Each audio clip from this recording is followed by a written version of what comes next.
Hi, this is Patsy with a Z. Welcome to Joy on Paper Live, a program for writers and those who dream of writing, and for everyone who wants to know the stories. Because we have stories today behind some wonderful books.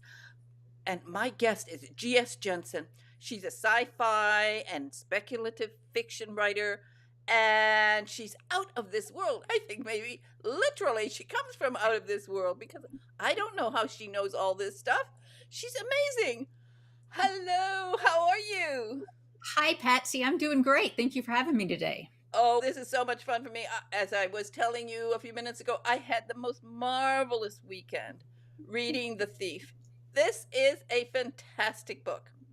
And I don't know where I am wondering a little bit if you are like from one of those planets out there, and you've just beamed yourself down here to start preparing us for what's coming. I hope I'm preparing us for what's coming. I would like to live, despite all of the dangers that our characters face, I would love to live in this future that I've written about. Yeah, as we are speaking, there are drones flying all over the country, Yes, the there East are. Coast, and people are thinking a lot about what's out there. What's out there? I think maybe you've tapped into it.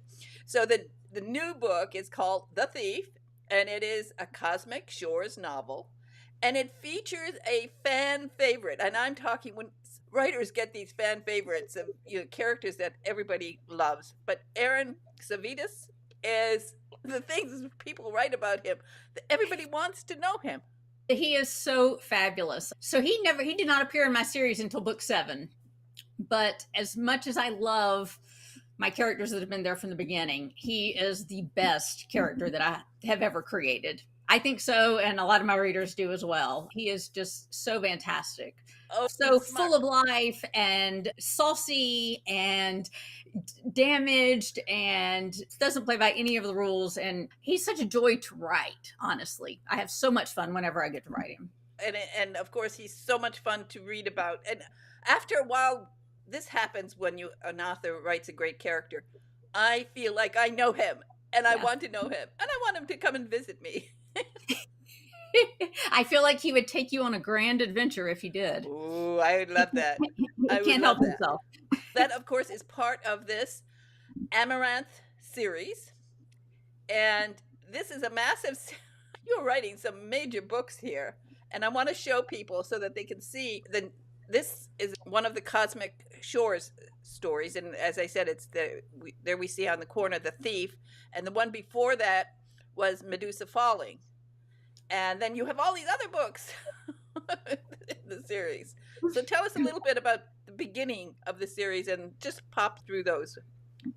Sure. Amaranthe as a universe is character-driven space opera of a truly epic scope. It's chock full of adventure and heroism, all of these evocative locations, inventive technology, and most importantly, memorable characters. But that doesn't tell you anything about what actually happens. So the first 9 books, what's labeled Aurora Rhapsody in the graphic there, they tell the story of the not too distant future of humanity. They begin about 300 years from now, as we expand out into the stars and naturally get ourselves into tons of trouble. They've got space wars, alien invasion, an explosion of artificial intelligence, political conspiracies and upheaval, but of course also deep friendships, family drama, bitter rivalries, and of course romance. And then I ventured off into Asterian Noir, which is a new setting with new characters about a species of human AI hybrids who were exiled from their home.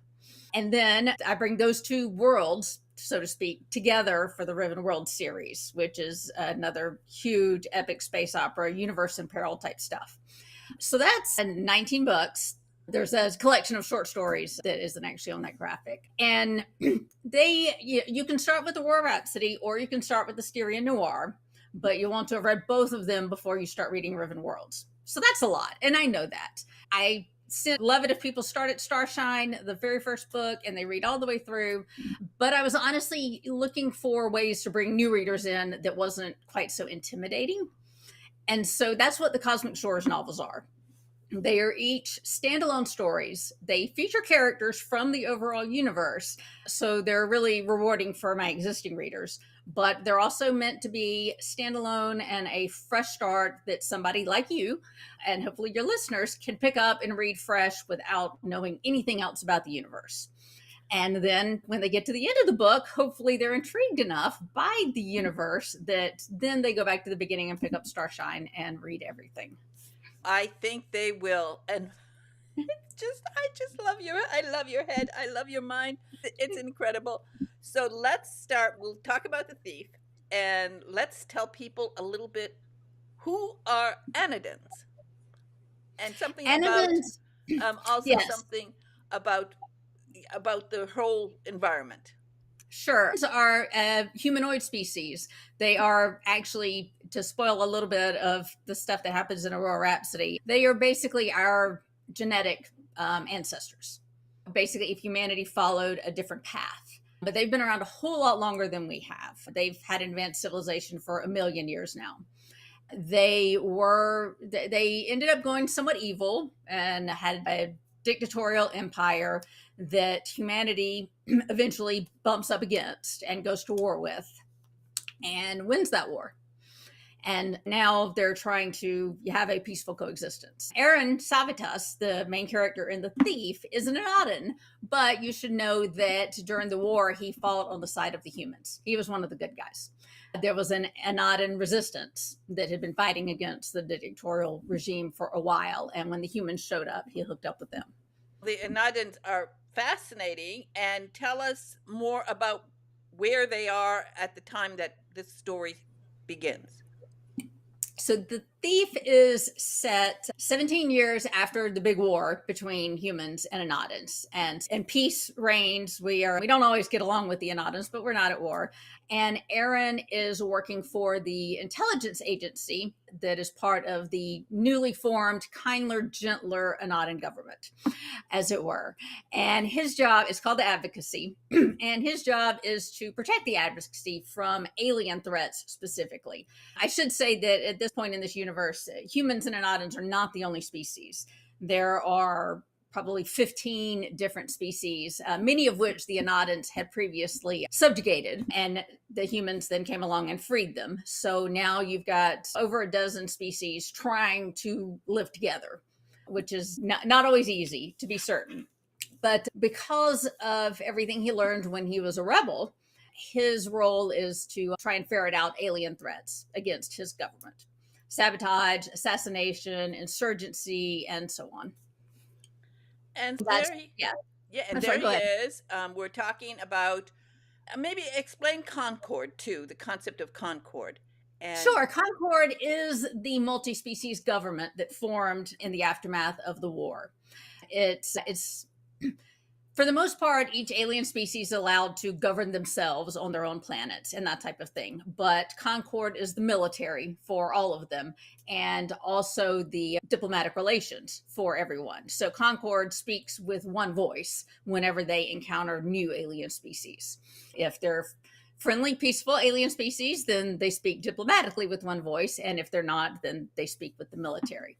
So Concord, it has a Senate that has one representative from each of the alien species that are members, and a truly gigantic military, because we're talking about multiple galaxies that are covered here. There's a lot of ground to cover.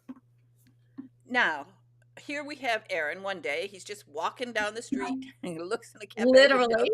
window, literally, and being very detective at heart, and he's suspicious of everybody. He sees somebody that he thinks might be interesting, and he decides to start following this person. Yes, he does. This person looks Anaden, but not quite. Not quite. He knows something's off about him. So yeah, he follows him and finds a stealth ship in the middle of a park and manages to sneak himself on board and hide away in the ship and hitches a ride with the alien home. Aha! And here we have the alien. And now we're going to learn about this wonderful new group of people. You pronounce it. Is it the Hesgyr of Hesgyr? And and Nyither. Nyither. Say it again. Hesgyr. Hesgyr of Nyither. And the person or whatever he's following. And his name is, I think, Tolja Eleanor. Yeah, I say Tolje. You say Tolje. That's what my audiobook narrator did. So okay, because that's a Croatian name, and there's a that's famous right. singer with that name. Oh, no, that I did not know. Oh, he's got a beautiful voice, an amazing voice, and Croatian, so it's a Croatian name. And then what is this other word? You pronounce it. Sure, Gefeller. It essentially means thief, which, there you go, there's the title of the book. And that is Tolje's profession, is a Gefeller. They are highly respected in his society, most honored people, and they basically go out and find and steal alien technology to better their own people and their society. Because Nyither really has had this policy of stealing all the intellectual property from all the other planets. That's right. They do have a good reason for it, at least historically. And so that's one of the things that the book does, is eventually goes into the Hesgyr's history and how they ended up becoming professional intellectual property thieves, as it were. Oh, call in my intellectual property lawyer. Where's Bill Larson when I need him? This is so clever. Thank you. Now, is this the first time that you've introduced this group of people, or have you run across them in other books? No, they're brand new. In each of the Cosmic Shores novels, the alien species that the main character discovers is the first time that we've met them. So there are all 3 first contact scenarios. The fascinating characters. Good, I'm glad. It's just so good. It's so funny. The dialogue, but the dialogue is so good. Tolje and Eren, you are so clever. There's so many things I love about this, but I love how Eren has to work around this, trying to figure out what in the world is going on, or what in outer space is going on, what in this universe is going on. And well, the fun thing is, Tolje, the alien, he's a grumpy old man. He's been around for a long time, and so he's been there, he's done that, he's got the t-shirt, and he is just not easily impressed. So all of Eren's usual charismatic tricks just really don't work on him. And so Eren finds himself quite confounded as he tries to charm first Tolje and then all of the other Hesgyr. Oh, and when we talk about world building, you have built a world that actually, as I was reading the book, we went deeper and deeper into it, I could see this world. I could see Tolje. When Tolje takes him to his apartment, I visualized it all. It's just so fantastic. Your head must be just like overflowing all the time with these ideas. I do. I always keep a notepad handy, and I have a note writing app on my phone. I have a waterproof pad in my shower to take notes, because the shower is an excellent place where inspiration happens, for better and worse. And a voice recorder on my phone that I use when I'm driving and get ideas, because that's another place where they are always showing up.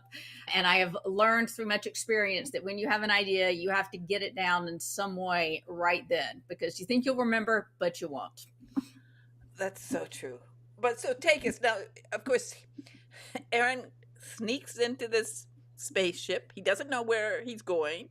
He realizes there's something going on here, and he's going to find out about Tolje, and then take us through just the whole thing, taking Eren into the community, taking him to the apartment. I love the boxed food. I just love it all.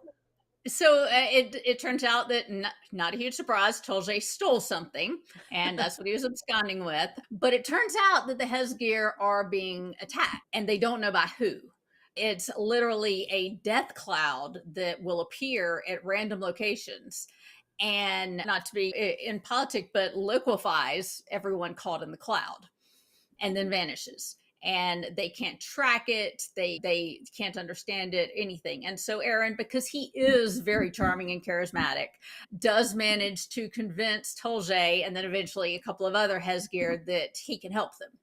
He has an ulterior motive because, again, his job is to protect the Anaden advocacy. And so he figures if he can help these Hesgyr with their problem, then he'll make friends of them and they'll stop showing up and stealing Anaden stuff. That they won't be a threat in any way. He's got his own double motive there, but nonetheless, he does want to help them.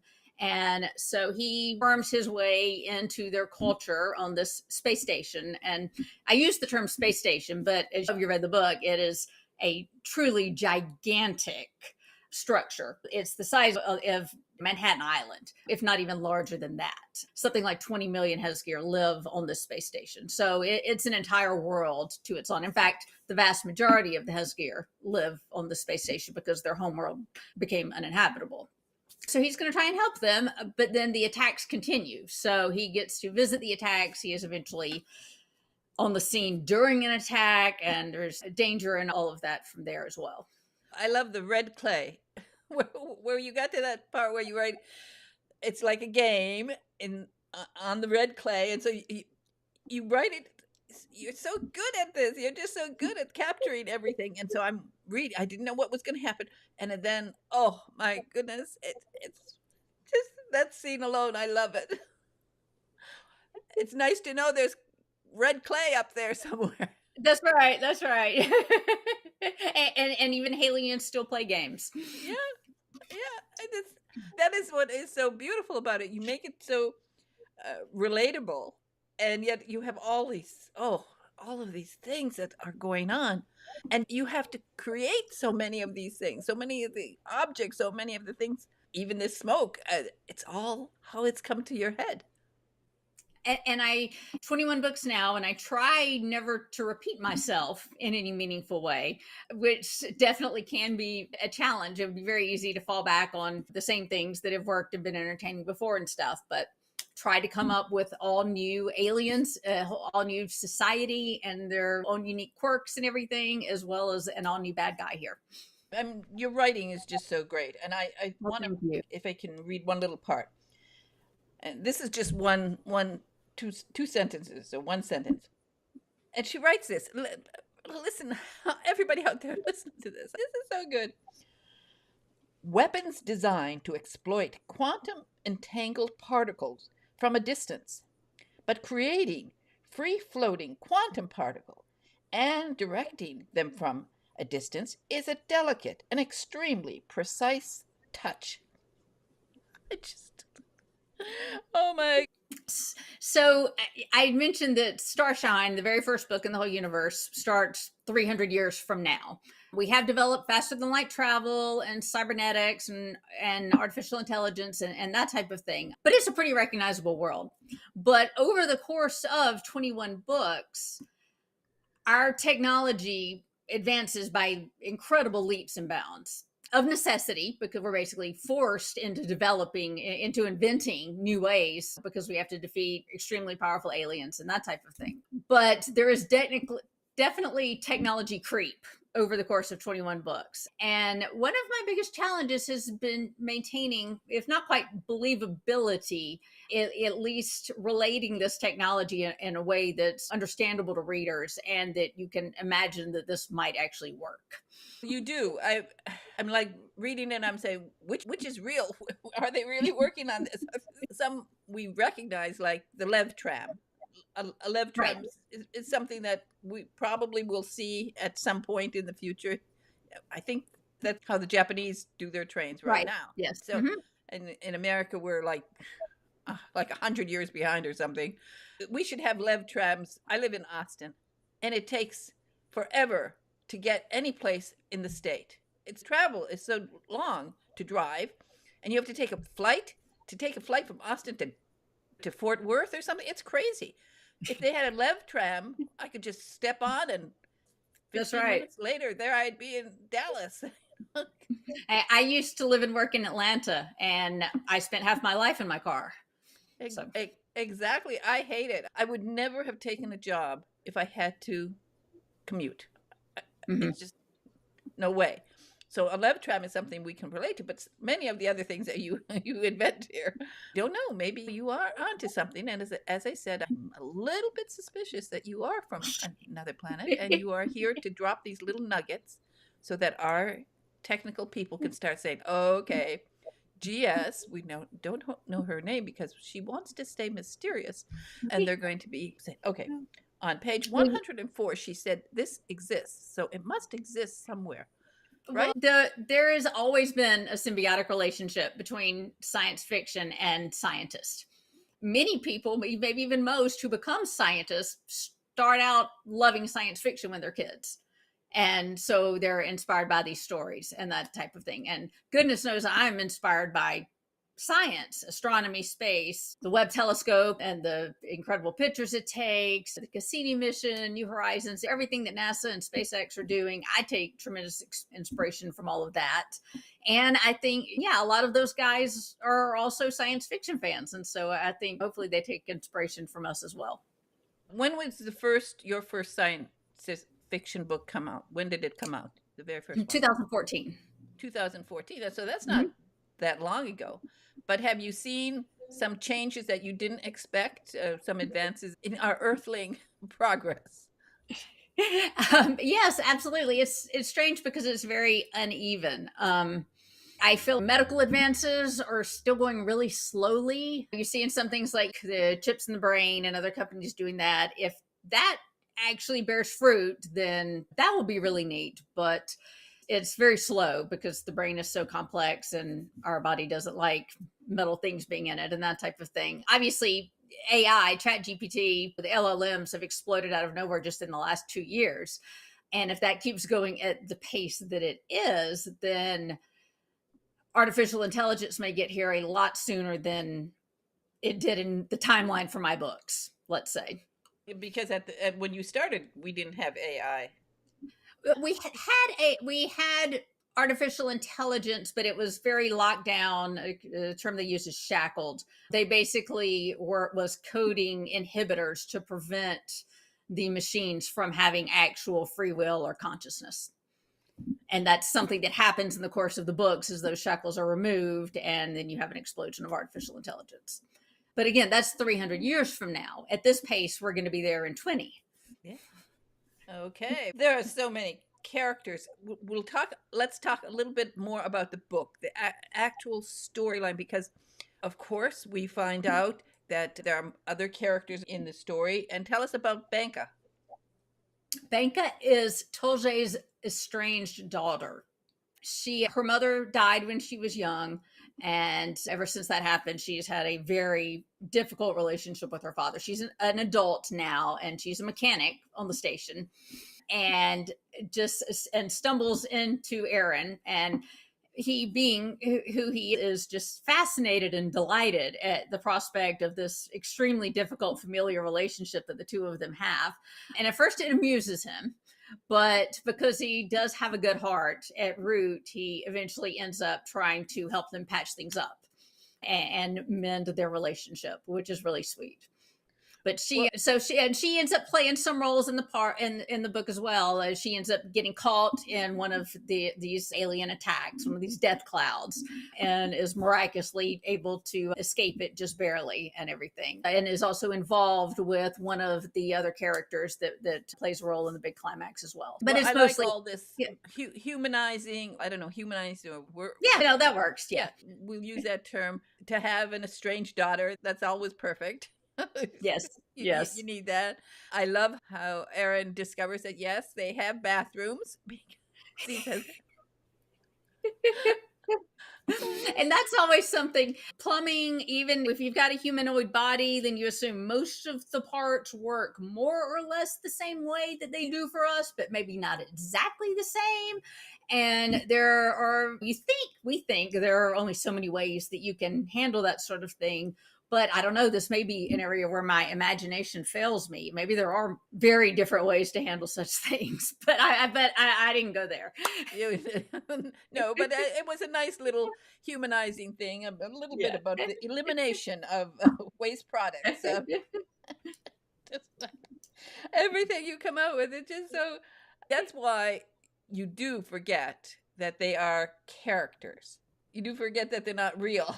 They are real. I think they are real. They're real in my head anyway. I spend all my time with them. Oh boy, what a mind you have! What a mind! So tell us about these characters who look rather like ants. Oh goodness, yes, that was fun. It's an alien species that Tolje had stolen some technology from sometime in the past. And then they were attacked by, so there's another enemy in the background. The enemy has been defeated now. And that's actually the plot of the 6-book Riven World series. But before they were defeated, they laid waste to multiple galaxies and hundreds of species and everything. And so in Eren's investigation, he makes the fairly obvious leap of logic that whoever is sending these death clouds, perhaps they have a grudge against the Hesgyr, and perhaps that's because the Hesgyr stole something important from them in the past. And one of the amusing little things is that all of the Hesgyr, whenever Eren broaches this possibility, they're just completely blank-faced. We don't get it. Why would that be an issue? And so he beats his head against the wall. But he finds a couple of species from the old files that the Hesgyr had stolen something that seemed fairly important from them. And that alien species was later attacked by this other enemy and thus might be out for vengeance, basically. And so they go visit them. And one of them are these basically human-sized ants, which if that is not the most terrifying thing that you've ever heard of, then I don't know what is, because it certainly is for me. But they were sentient and advanced, obviously very different technology from us because they don't have hands in the traditional sense and that type of thing. But yes, and so one of the things that Gefellers at Tolje can do is shapeshift. That's why he looked like an Anaden at the very beginning of the book. It's a genetic quirk that some Hesgyr have, but it's a point of amusement in that scene where he is not able to shapeshift into an ant. There are limits to what he can contort his body into, and he was very relieved of that fact. I was wondering how you knew that their average height was exactly 0.7 meters. Now, Yeah. I don't know. Did you go and measure them and come out with this? I tried to imagine, I wanted to make them big enough to be scary for us, obviously. Normal size ants, if they were intelligent, they could build a whole society and it would be this size and that would be their whole city. But that's difficult to relate to, but also they would not have any technology that the Hesgyr would be useful for them to steal because it would frankly be too small.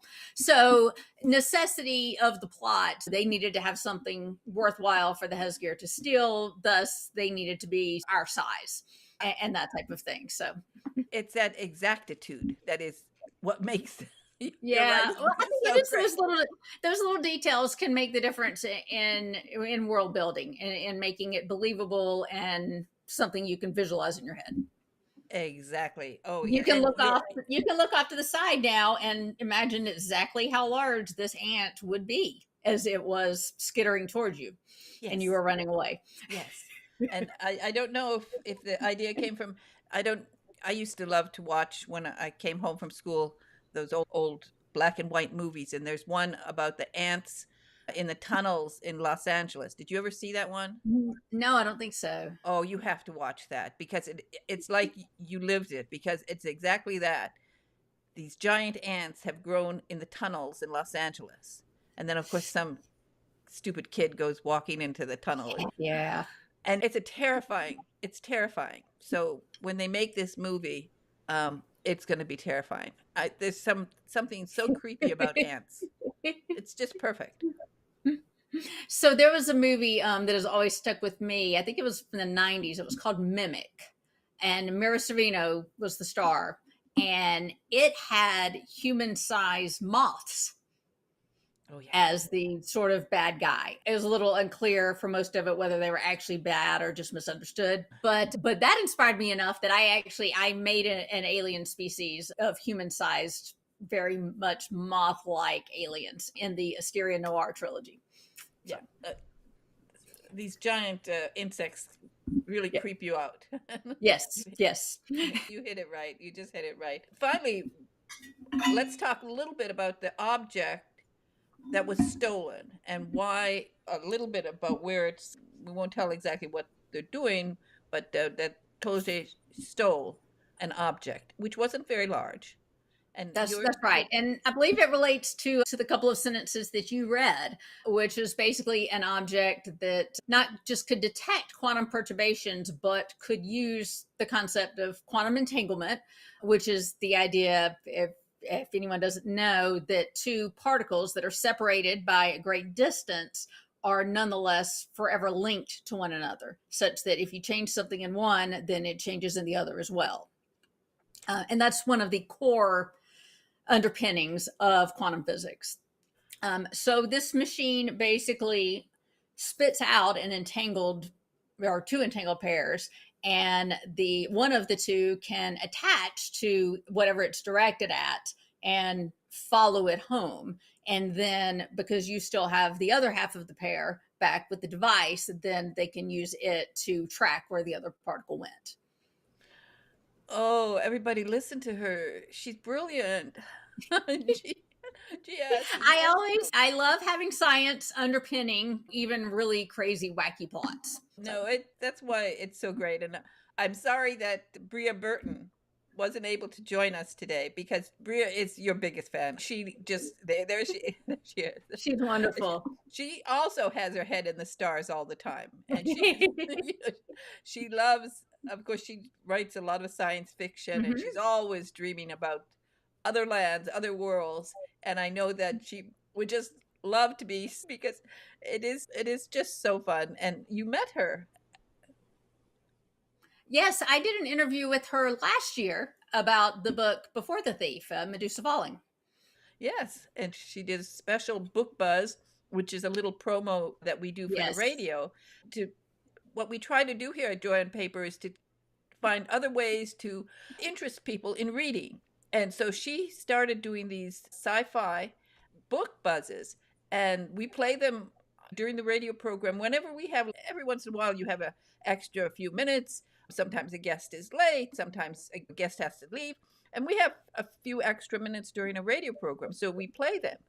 And it's just another way to get your name out there. And I've been so grateful ever since Bria started doing them, because she's done well for you and for Lou Diamond Phillips and for so many wonderful sci-fi authors. That's awesome. Yeah, she loves to do them. And as I said, she knows your book so well. She, I think, has read from the very beginning, because she was a fan long before she even started with the my radio program.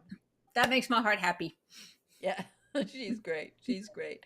And let's talk a few more things about some of the things that you write about. Tell us what glyphs are. Let's do that one. Tell us some of these things. And where do they come from? I'm sorry, tell you about what? Oh, yes. Glyphs are cybernetics that are just beautiful. They're cybernetics as art. Imagine your skin lighting up in elaborate patterns and colors and that type of thing. Of course, underneath, they're doing real work, which is basically making us smarter so we can keep up with the AIs. That's one of the things in the debate over artificial intelligence and that type of thing. Are they going to go Skynet and kill us? Or are they going to enslave us? Or are we going to be partners? Elon Musk, for instance, is an advocate of the idea that we need to make ourselves smarter so that we can also keep up, basically bringing the artificial part into ourselves. And so that's one of the things that these cybernetics would do. It would enable us to access the internet without a device in our brains, send messages, basically text messaging, but again, no device. We just do it. Also, the glyphs enable you to interact with all sorts of things out in the world. Of course, we now have augmented reality glasses. I think Google Glasses failed, but now they're coming back, in which you get overlay of additional information out in the real world. If you walk past a restaurant, then all of the information from Yelp would be in your virtual vision. Nobody else could see it, but you could see it as it just scrolled up your vision and that type of thing. And that's just one teeny tiny example, but it would totally change the way we interact with the world. But like I said, beauty is important too. And so glyphs are also art. And it's a way that people can express themselves by varying the patterns and the colors and how many of them they have and that type of thing too. So let's go back a little bit to Eren.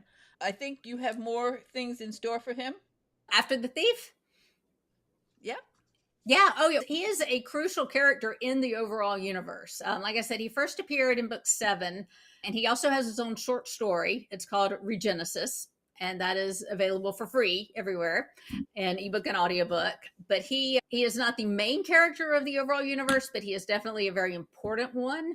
And ever since he first appeared in book 7, so for 13 books, he's played a big role, and he will definitely play a large role in the trilogy that will be coming up. So I have one more Cosmic Shores book. It's going to come out in February.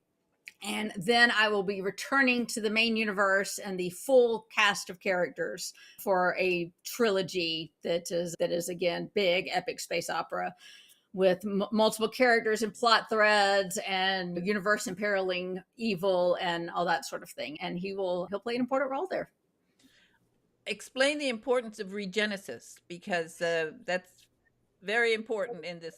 Regenesis means, yes, regenesis means immortality. It is basically because of the cybernetics at this point, they are sophisticated enough that they can basically upload periodically the current state of a person's consciousness, possibly of their soul, if you want to get metaphysical about it. And then if they die, then a cloned body is grown, and that last copy of their consciousness is downloaded into that body, and they wake up and they are the same person and continue on living their life. Now, the Anadens developed regenesis a long time ago. And so they've been effectively immortal for something like 500,000 years. So it's a core, they stopped having children. They don't have children and type of thing. It's a core aspect of their society. When humanity encounters Anadens, we don't have anything like that. But obviously, we're very interested in it. Who doesn't want to live forever? I know some people don't. It's a debate, but certainly very many people will. So after the war, we set about developing our own regenesis technology. And it took about 15, 20 years, but we did get there. And so now humans are able to undergo regenesis as well. It's not quite as full featured and certainly not as common yet as it is for the Anadens, which, like, again, it's a core part of their humanity. But as you can tell when you read the book, it's so commonplace for them. It's just, an afterthought. Because Eren is an intelligence agent, and because Eren was previously a rebel, and because Eren has great disregard for his own health and safety, he has died and undergone regenesis many times over the years. It's just something he does.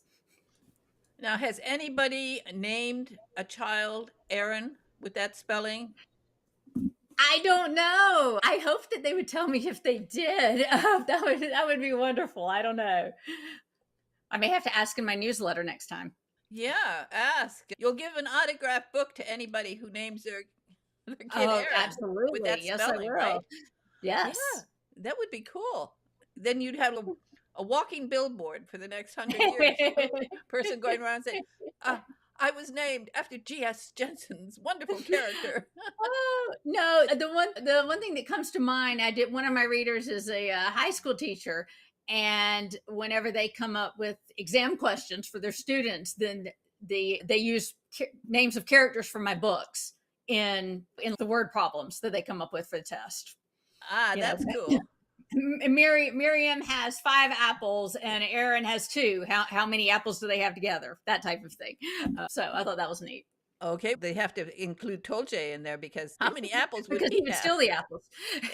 Exactly, he would steal the apples. He would. A great character, absolutely a great character. Of course, as with Bria, you met her at a convention. Do you do a lot of these conventions? I don't do a lot. I do 2 or 3. I am historically very much an introvert. Most writers are.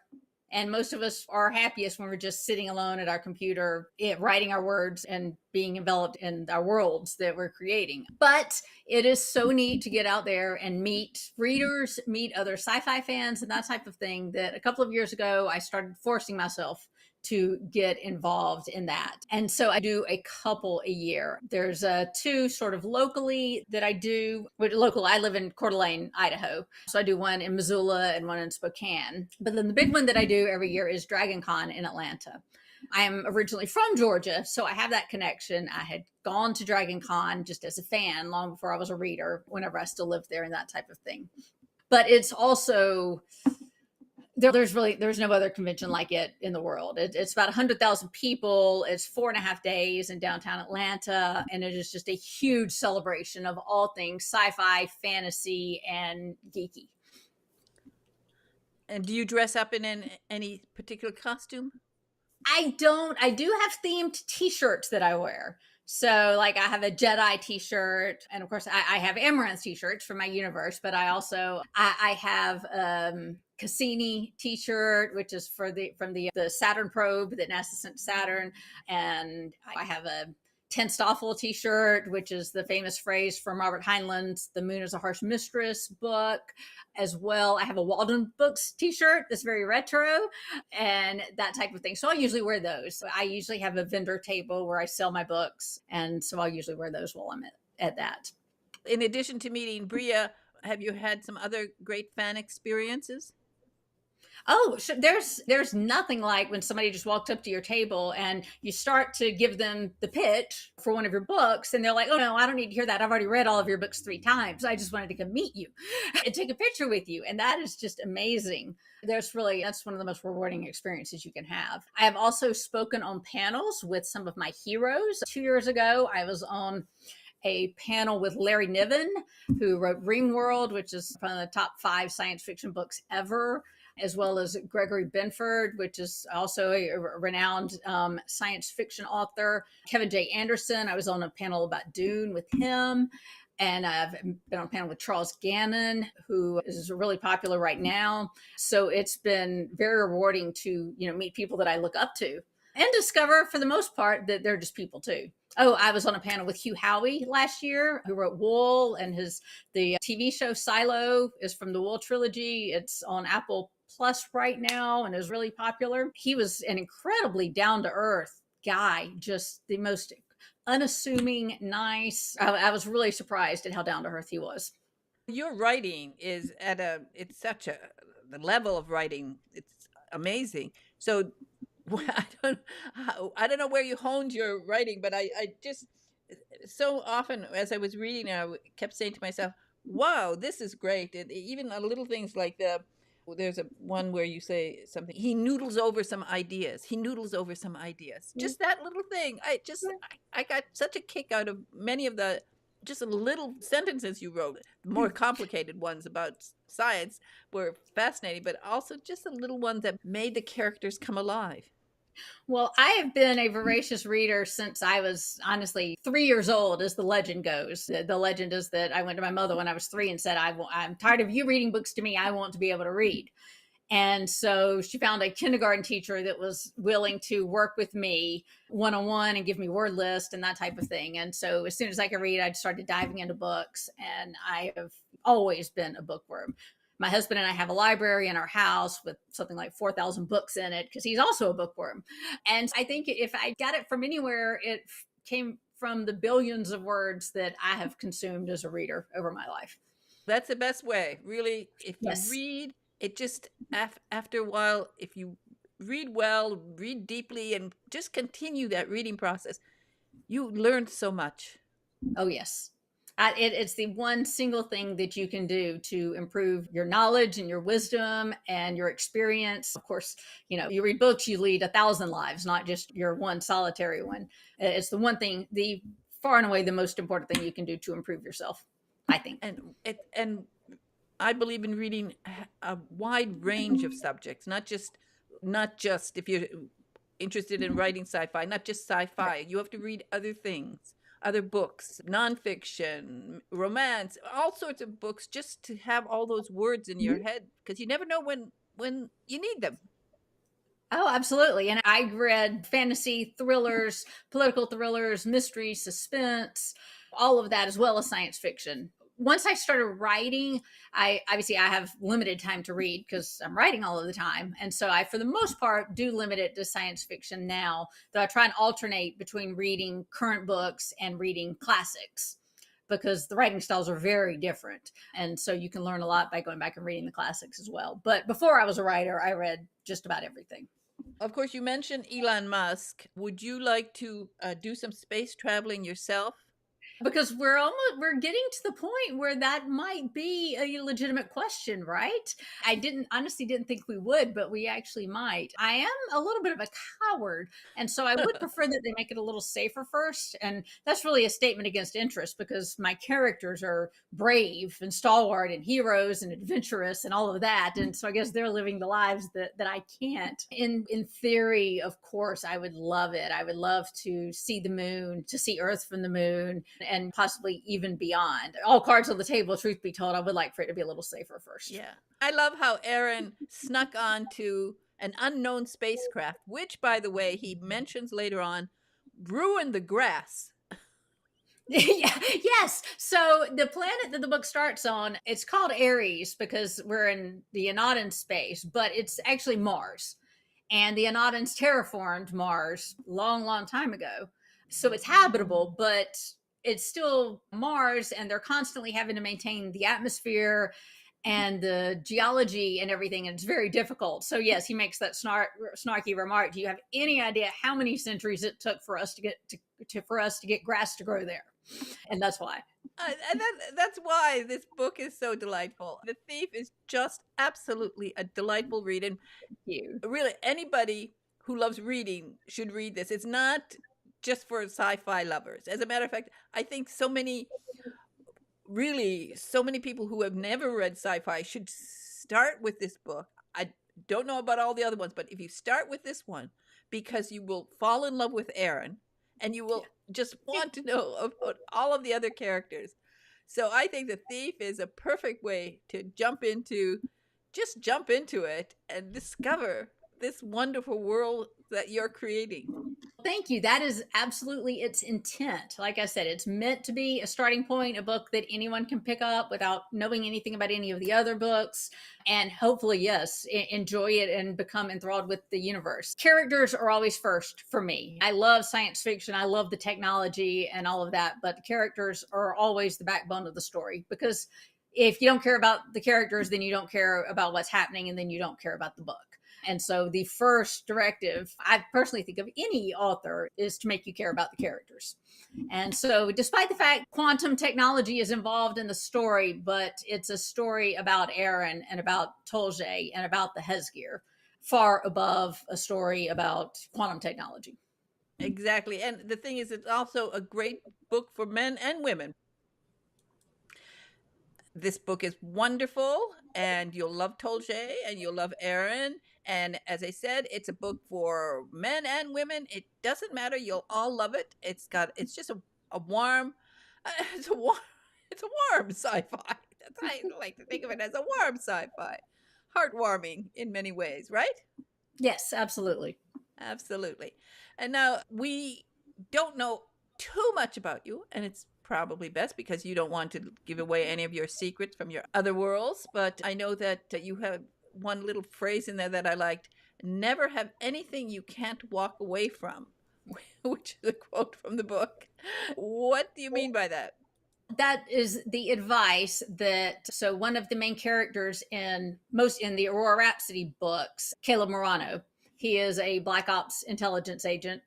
Not all of my characters are intelligence agents, I promise. Pretty much just these two.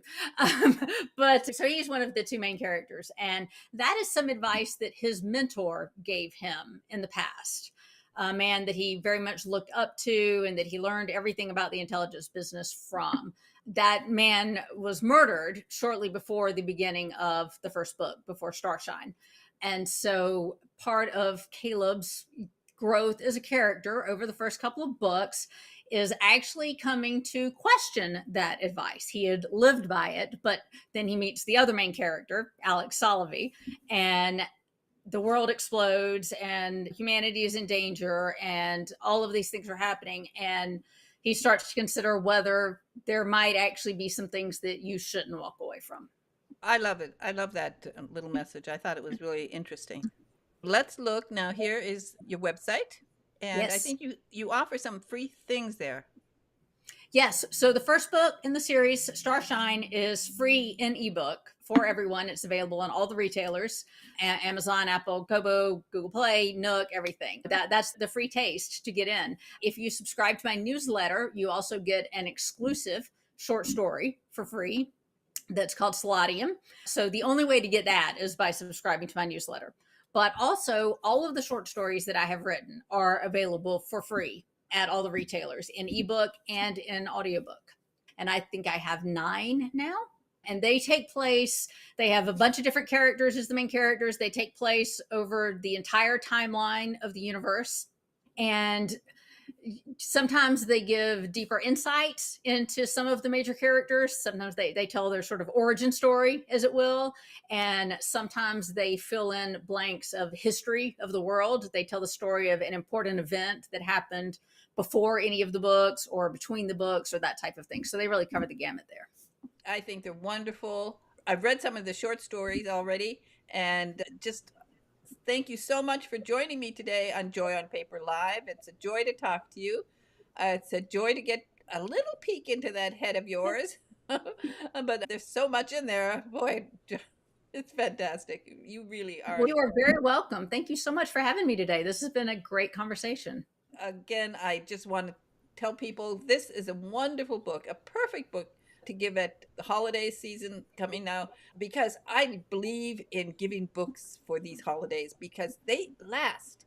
I was just going through my books. You talk about your 4,000 books, and I had a 1.6 thousand, and nice. I had to get it down. But I was looking through them, and I'm still unpacking them since I moved from Florida to Austin.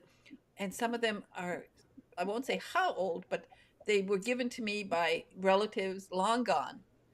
And they have still the little messages they left for me in these books, because everybody in my family knew, what does Patsy want? And nobody ever bought me a pink t-shirt. Nobody ever got me a cardigan set. Nobody. Everybody in my family knew. And like you, I was reading at the age of 3.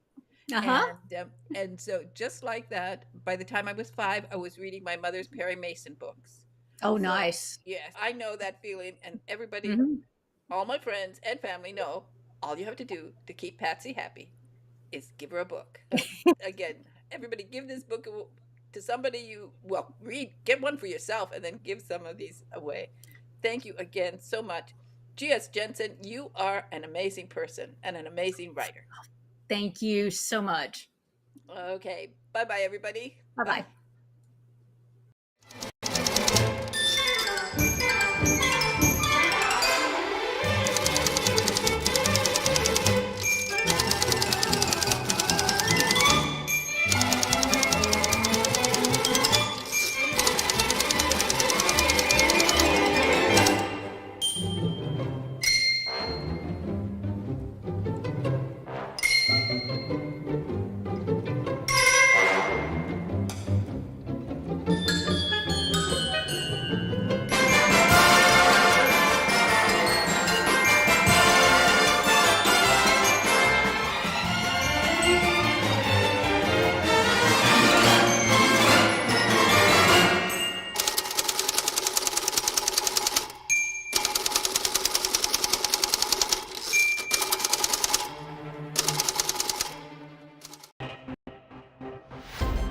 Hello, fellow sci-fi readers. This is author Bria Burton reporting for Joy on Paper with your science fiction book buzz. Today's communique to galaxies near and far includes a 2023 space opera, Medusa Falling by G.S. Jensen, with stellar narration by Piper Down. This Cosmic Shores novel is a standalone adventure set in the Amaranth universe. Now, let's download the book buzz. Ambassador Marley Morano steps out of her own world through a wormhole portal, leaving Concord behind and entering the alien planet Bellaria, smacking headlong into the scene of a murder. First contact with the alien race known as Bellascosians should have been a diplomatic meet and greet, not an event that turned Marley into the witness of a crime.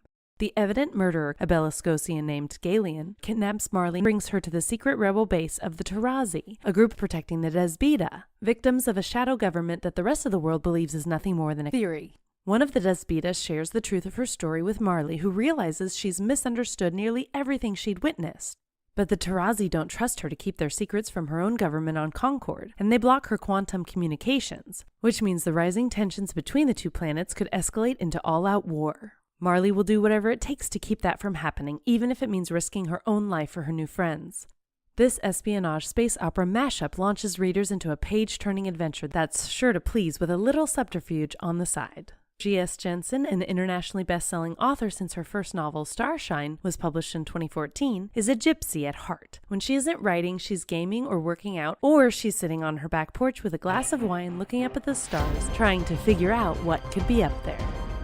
This is Bria Burton with your Futuristic Fiction Fix, signing off. That was an out-of-this-world interview. It's just wonderful to talk to authors who are so enthusiastic about their books. JENNSEN is a terrific writer, really terrific.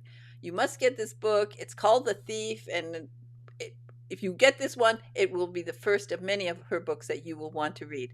So JENNSEN, go to her website, gsjennsen.com, and there's a lot of freebies there, so that's also great.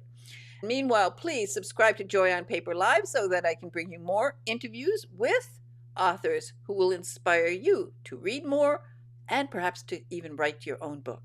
Subscribe, share, and comment. And most importantly, do that comment because, as JENNSEN mentioned, writing is a lonely business. And I know that authors really appreciate getting a comment, whether it's when you buy their book on Amazon or when you listen to their interview here on Joy on Paper Live. Please make a comment, and it will be most appreciated. And click that button, subscribe right now, and get inspired. And then go out and find the joy, because life is beautiful.